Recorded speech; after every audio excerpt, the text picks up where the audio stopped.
How many times a day do you stop, sigh, and say to yourself, if only, what might have been? If only I've taken the right decision. If only I've said yes. If only I've avoided that situation. If only I've gone down that road. If only I've made the right choice. If only I've selected the appropriate mate. If only. What could have been? What might have been? This is known in psychology as counterfactual reasoning. And it is never true. It is never correct.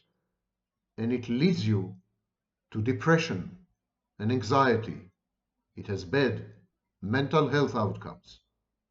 You want to avoid counterfactual reasoning for 4 reasons, which I will discuss in this video. My name is Vaknin. I'm the author of Malignant Self-Love, Narcissism Revisited, and a professor of psychology. So there are 4 reasons why you should avoid counterfactual reasoning. What might have been, what could have been, what should have been, what if? Because counterfactual reasoning, as I said, leads to unhappiness. It is a form of fantasy, but the kind of fantasy that imprisons you, throws you back, the kind of fantasy that regresses you and retards you and prevents you from growing and evolving and developing because it casts doubt on you. It's a fantasy that criticizes you, a fantasy that puts you down, drags you down, a fantasy that says you're inadequate, you're stupid, you've acted wrongly, you could have done so much better.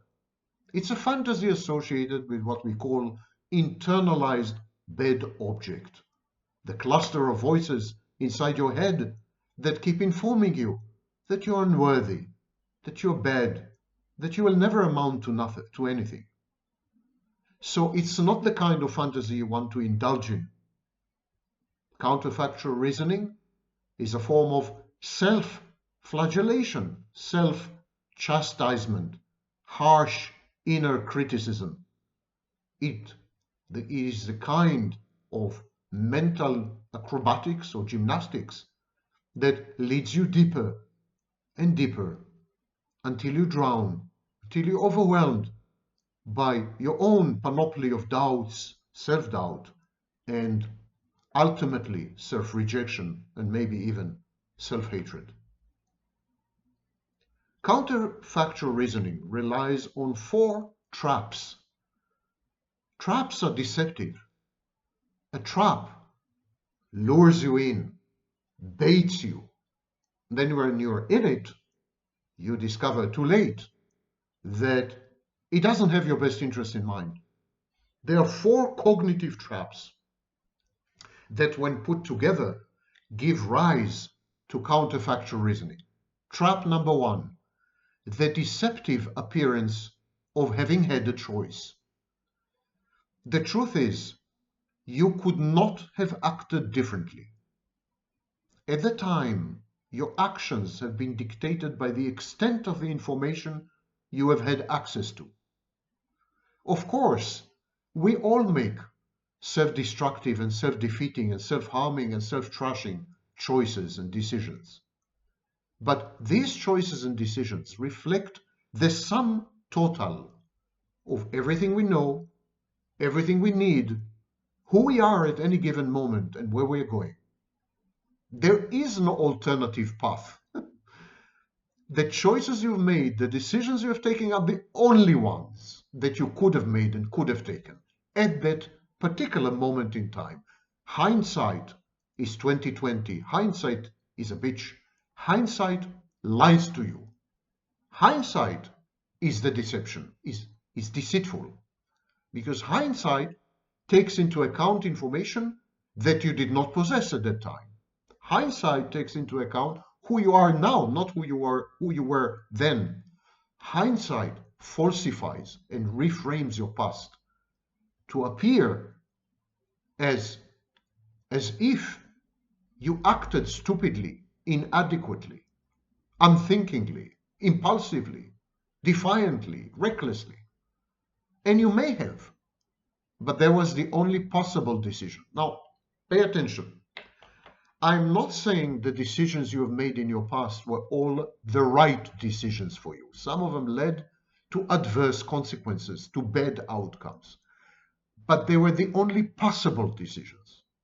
They were not the right decisions, maybe, but they were the only decisions and choices open to you, the only alternatives available to you. You could have done nothing else than what you have done. You could have acted in no other way than you had acted. So forgive yourself. Forgive yourself. Because your life is the only life that you could have lived. There is no other life. There is no parallel universe. There's no multiverse where you are different, where you have made other choices, where you have adopted other decisions, where you have met other people, where you were not you. You were always you. Your life was always yours. Embrace it and adopt it.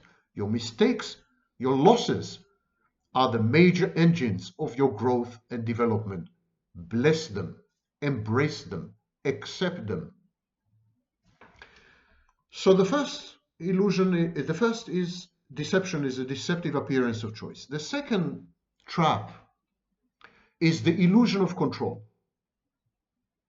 It's as if when you made your decision, when you adopted your choices, when you selected a specific path, when you settled on this or that partner, you could have predicted all the outcomes. You were omniscient. You were endowed with God's vision. It's as if when you have made decisions in your past, and when you adopted certain choices, the whole terrain, the whole territory of possible outcomes was open to you. You knew exactly what's going to happen, and then you made the wrong choice.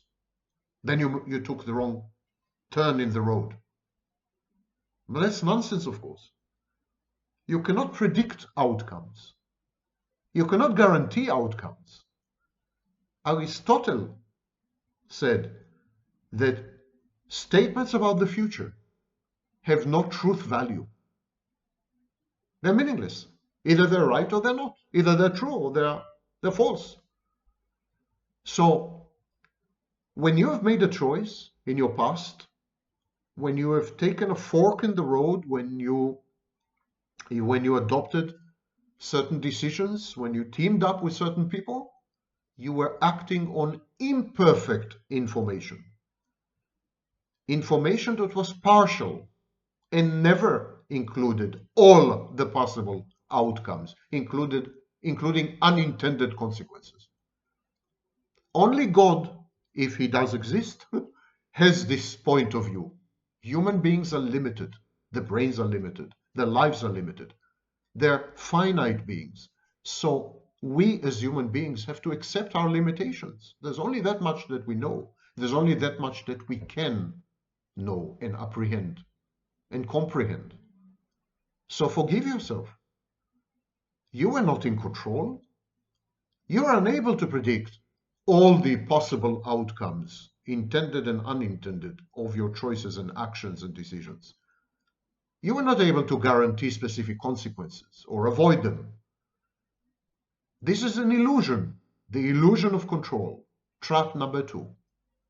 Now on to the third trap.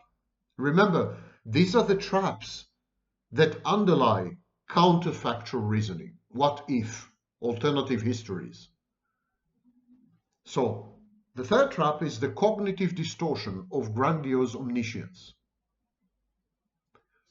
When something happens to you, there's no way you can tell if it's good for you or bad for you in the long run. You do not have the long view. You are a human being. You're a limited being.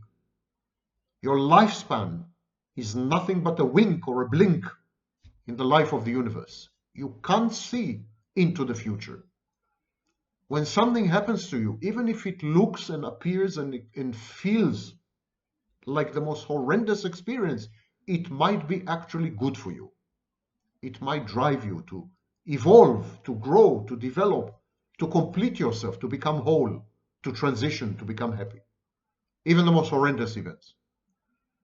And events that on first blush appear to be wonderful, cater to your needs and wishes, fulfillments of your dreams, may be seriously detrimental to you. An example is winning the lottery. The rate of suicides among people who have won the lottery is higher than the general population, and the vast majority of them report being less happy after they've won the lottery. Another example, and this time personal. I have written Malignant Self-Love and established the field of narcissistic abuse from within the confines of a prison in Israel, where I did time. So, when I was sentenced to prison time, 3 years, when I was sentenced to prison time, I thought this was the most horrible thing that could have ever happened to me. And yet, in prison, I've written several books. One of these books went on to win Israel's prestigious Culture Prize. The other book was Malignant Self-Love, which spawned the cottage industry of narcissism and narcissistic abuse all over the world.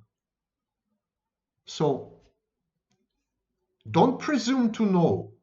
Don't presume to have the point of view of God. Don't presume that you can predict the future. Don't assume that you can assign a value, a valence of good or bad. You know nothing. You are limited. Don't have hubris. Don't be grandiose. Be humble. Be humble in front of life and existence and reality. Accept things as they happen and wait to see where they lead. The cognitive distortion of grandiose omniscience. I know it all. I can see the future. I can predict all the outcomes.